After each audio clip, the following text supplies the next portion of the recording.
सुबोध कुमार, आप देख रहे हैं खबर नेशनल टाइम्स। 24 दिसंबर 2023 को एक बहुत ही दमदार बहुजन कार्यक्रम होने वाला है, लेकिन कार्यक्रम की रूपरेखा क्या है इसकी जानकारी लेते हैं। जी सर, बताइए कि कैसे ये दिल्ली के अंदर एक बड़ा कार्यक्रम होने वाला है और आपको बता दें कि बहुजन समाजवादी मंच के द्वारा ये कार्यक्रम हो रहा है, तो इसकी क्या रूपरेखा रहेगी, क्या कार्यक्रम?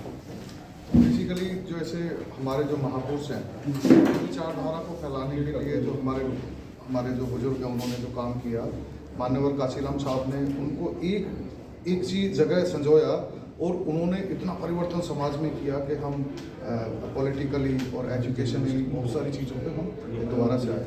तो कहीं ना कहीं वो लोग बीच में ऐसा एक स्टेप आया कि वो छूट गए बीच में। हमारा फिर दोबारा से उनको दोबारा उस माला को दोबारा पिरोने का, उस मोतियों को दोबारा से उस माला में पिरोने का कार्य है कि वो जो दोबारा पिरोए जाएं और उनसे एक ऐसी सीख ली जाए कि जो कार्य उन्होंने किया था वो कार्य अब नई युवा पीढ़ी उसको करे। तो हमारा यही उद्देश्य है कि उनको दोबारा से हम सम्मानित करें, उन बुजुर्गों के हम आशीर्वाद लें, उन बुजुर्गों से हम उनकी भावनाओं को समझें, उन्होंने कैसे काम किया, वो तजुर्बा हमें मिलेगा तो तभी हम आगे काम कर पाएंगे। जैसा आपने देखा होगा जब हम पढ़ाई भी करते हैं तो कुछ एक्सपीरियंस बुक लेते हैं जो अच्छे राइटर्स होते हैं, तो वो हमारे लिए ऐसे ही एक प्रैक्टिकल राइटर्स हैं।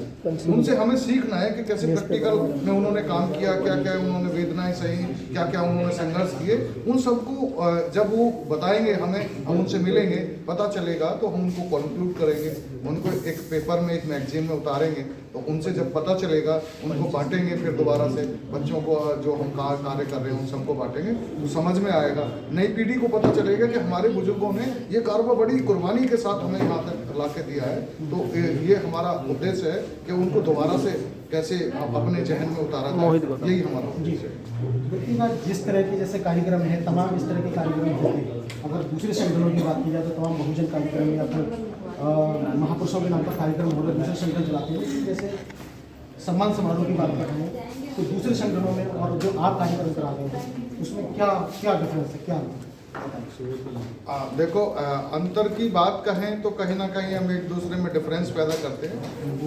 वो सबका तरीका अपना अपना है सोचने का, समझने का, उनका जैसा तरीका वो वैसे काम करते हैं। हमारा केवल उद्देश्य इतना है कि उनकी जो एक्सपीरियंस है उसको लेके समाज में डिस्ट्रीब्यूट करना।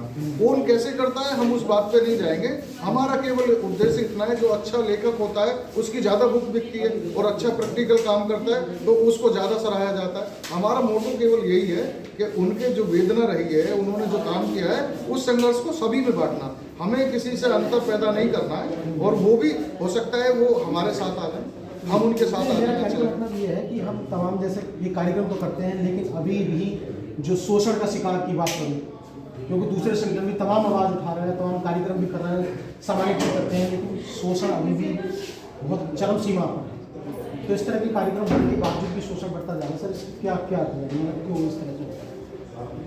वो जो विचारधारा बीच में छूट गई थी और जो बीच में एक स्टेप ऐसा आया है जो खाली रहा है इन सब विचारधाराओं से, उस स्टेप को भरने के लिए ही ये प्रोग्राम है। जो कि शोषण तभी रोका जाता है जब हम अवेयर हों, हमें जानकारी हो।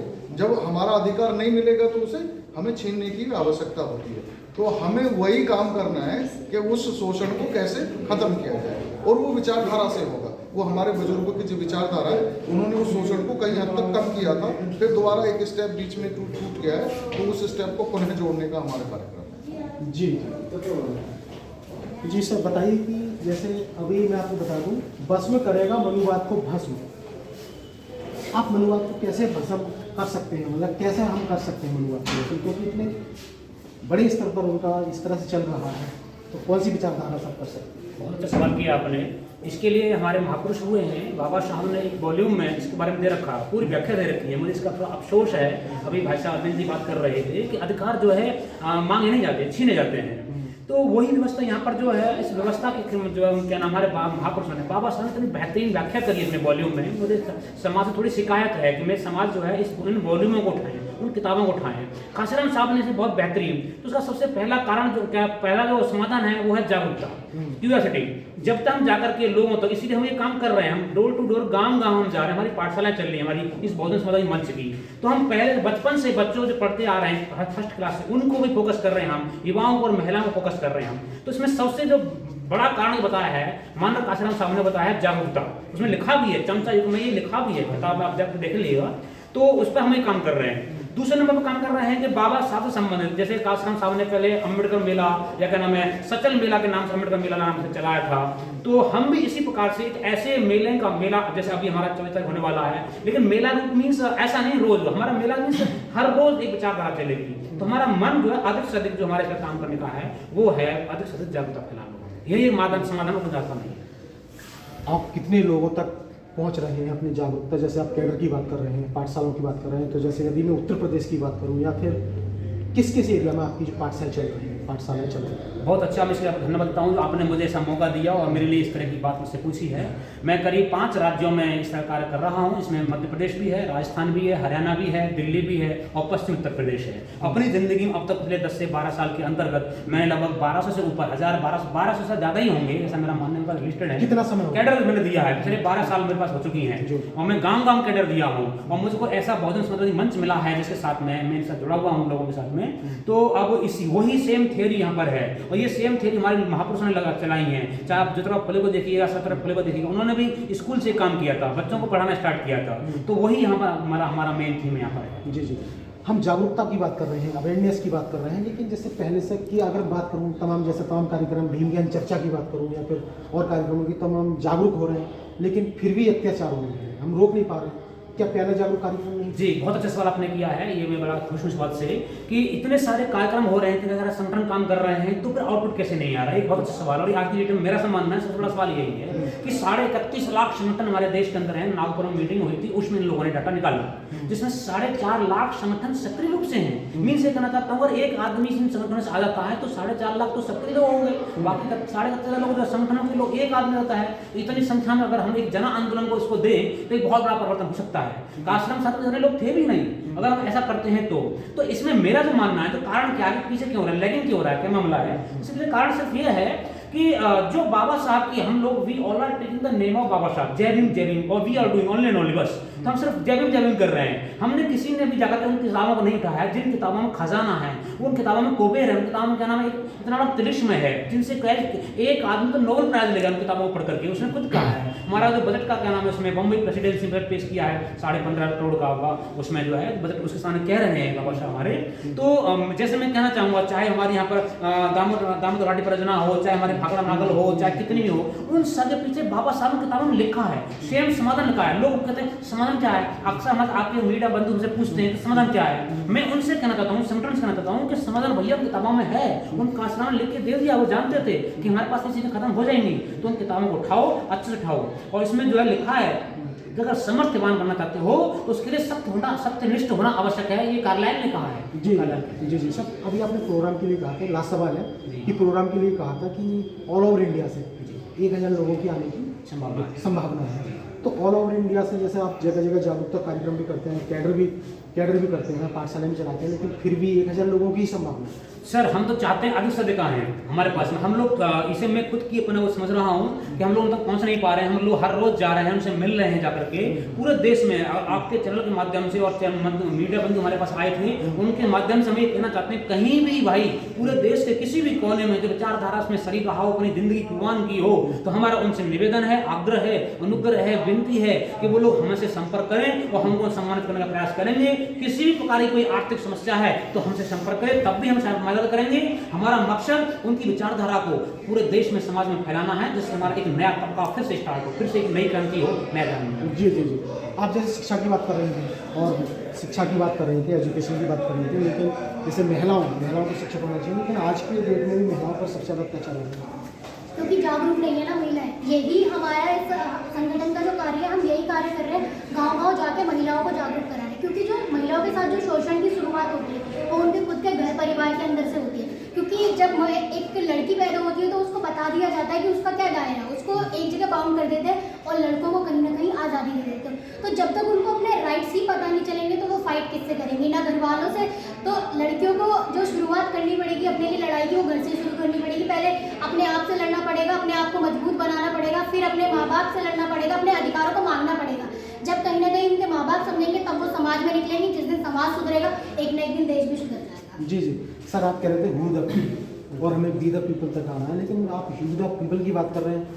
अगर मैं जैसे शिक्षा की बात करूँ, अगर लोगों की बात करूँ, जैसे स्कूलों की बात करूँ, तो वहाँ तो वो बी द पीपल समझते हैं कि लोगों को जैसे बच्चों को मिड डे मील दिया जा रहा है और तमाम इस तरह की योजना चलाई जा रही है सरकार के द्वारा। तो आप कह रहे हैं हू द पीपल क्यों, बी द पीपल क्यों? देखिए सर, जैसे अभी हमारे साथी चंद्रवीर जी ने बताया जागरूकता के बारे में, तो मैं समझता हूँ हम सब बुद्ध को मानने वाले लोग हैं, फुले अम्बेडकर को मानने वाले लोग हैं। तो बुद्ध भी इस बात को कहा करते थे कि जागरूकता मोक्ष का पहला सिद्धांत है। आज अगर जैसे आप मिड डे मील की बात कर रहे हैं, अगर उस मिड डे मील को ही हम सही, आपकी बात को ही मैं सही मानूं कि सरकार मिड डे मील द्वारा एक कार्यक्रम इस टाइप से चला रही है, तो हम देखिए पढ़ना लिखना कोई शिक्षा नहीं है, सही को सही कहना शिक्षा है। उस सही को सही क्यों नहीं हम कह पा रहे हैं? आज इतने नोबेल लॉरिएट्स होने के बाद, इतने उच्चतम शिक्षा प्राप्त करने के बाद भी क्यों समाज में समानता नहीं आ पाई? क्यों हम आर्थिक समानता नहीं आ पाया? क्यों हम एनवायरनमेंट को लेके सजग नहीं है? और देखिए मैं एक बात आपको कहना चाहता हूँ, हमारी लड़ाई ये नहीं है कि अंधे को आंख दे दी जाए। यहाँ जिसके पास पहले से ही आंख है, क्या उसने कुछ देखा है? क्या वो कोई बहुत बड़ा रूपांतरित कर पाया है? हमारा संकल्प है, हमारा ऐसा निष्ठा है कि अंधे को आंख देना एक अच्छी बात है दीजिए, लेकिन जिनके पास ऑलरेडी आंख है उनको एक दृष्टि दी जाए, उनको विजन दिया जाए, उनको समझाया जाए, शिक्षित किया जाए, जागरूक किया जाए कि समाज में लेके ऐसी असमानताओं को लेके हमें काम करना है। और एक जैसा संकल्प बाबा साहब ने देखा था इस भारत को लेकर, और कांशीराम साहब ने उसको एक कहीं ना कहीं मैं समझता हूँ वो बहुत ज़्यादा सक्सेसफुल हुए। उन्होंने हमारे सामने एक मॉडल पेश किया, हम उन्हीं से प्रेरित होकर एक उस समाज की हम कल्पना की। जी जी सर, मुझे बताइए कि जैसे यदि इस कार्यक्रम में कोई आना चाहे तो वो किस तरह से आए, मतलब किस तरह से उसको सूचना मिलेगी, कहाँ से, मतलब कैसा आएगा? हम बेसिकली जितने भी हमारे बुजुर्ग हैं पुराने, उनसे सबसे जैसे भी हमें एड्रेस पता चलता है, टेलीफोन पता चलता है, तो हम उनको कांटेक्ट करते हैं, उनके घर जाते हैं और उनसे फिर क्योंकि उन्होंने काम किया है तो उनके साथी भी कुछ लोग रहे होंगे, फिर वहाँ से उनसे उनका नंबर ले लेते हैं, उनको लिस्टेड करते हैं। तो वैसे ही हम एक चेन हमने बनाया हुआ है, जैसे जैसे हमारा दायरा बढ़ता जा रहा है वैसे वैसे हमें ज़्यादा से ज़्यादा लोगों तक संपर्क हो पा रहा है। फिर भी कोई जैसे कोई आपका कॉन्टैक्ट नंबर है इस तरह से है क्या? मतलब हाँ बिल्कुल, हमारे कॉन्टैक्ट नंबर है 9871 700 877। ये हमारा कॉन्टैक्ट नंबर है। ये नंबर भी हमारा चालू है, व्हाट्सएप पे ये नंबर है। तो इस नंबर के थ्रू आप हमें, कोई और भी हमें कॉन्टैक्ट कर सकता है। अगर कोई इस विचारधारा से हमें काम किया है तो वो हमें कॉन्टैक्ट कर सकता है, या अपना नंबर व्हाट्सएप पे छोड़ दें, हम उसको कॉन्टैक्ट कर लेंगे, हम मिलने की कोशिश करेंगे। तो दोस्तों आपने देखा कि बहुत बड़े स्तर पर ये कार्यक्रम होने वाला है 24 दिसंबर को। और जैसे कि इन्होंने बताया था कि जो लोग जैसे कि बीच में थोड़ा काम कम हो गया था, हो नहीं पाया था, आपको भी पता था, जानते हैं आप कि कोरोना लॉकडाउन हुआ था, तो फिर से अब एक बड़ा कार्यक्रम हो रहा है। एक सम्मान समारोह है, मिलन समारोह भी कह सकते हैं, क्योंकि जो पिछड़ गए थे लोग वो फिर से आ रहे हैं। तो एक बड़े स्तर पर कार्यक्रम होगा। और अभी आप नंबर बताया था, तो इन नंबरों पर आप कांटेक्ट कर सकते हैं, जो नंबर बताए थे। एक बार दोबारा दिखा देते हैं आपको, ये नंबर दिए हुए हैं, आप यहाँ से नंबर ले सकते हैं।